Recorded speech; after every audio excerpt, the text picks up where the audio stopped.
Magandang araw mga kapuso, narito po ang mga kaganapan dito lamang po sa House of Lies. Dahil nga po inatake sa puso si Greg ay agad na nga po nila dinala ito sa ospital mga kapuso dahil na rin sa mga problema na sunod-sunod na dumating sa kanilang pamilya.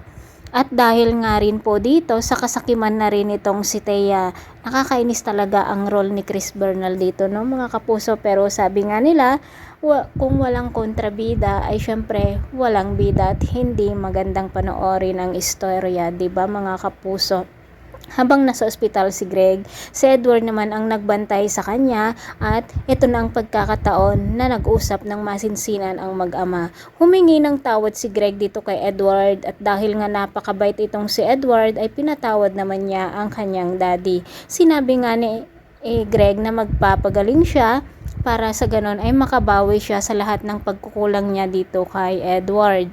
Ito namang si Thea ay talagang Diyos ko, ang sama talaga ng pag-uugali dahil nga muntik na niya talagang itulak sa swimming pool si Greg at para sa ganon ay si Mars ang mapagbibintangan.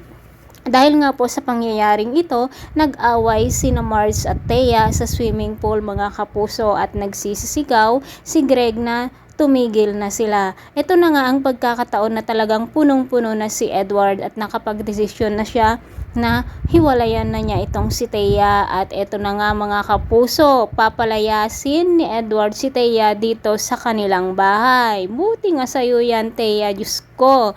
Yan ang napapala mo, napaka ano ka kasi, ano yun? Napaka-materialistic, makasarili, pero siyempre baka hindi papayag si Ashley na aalis si Thea at ito na naman ang magiging problema ni Edward. Pakatutukan po natin lagi ang bawat eksena dito lamang po sa House of Lies. Maraming salamat sa walang sawang pagsubaybay. God bless.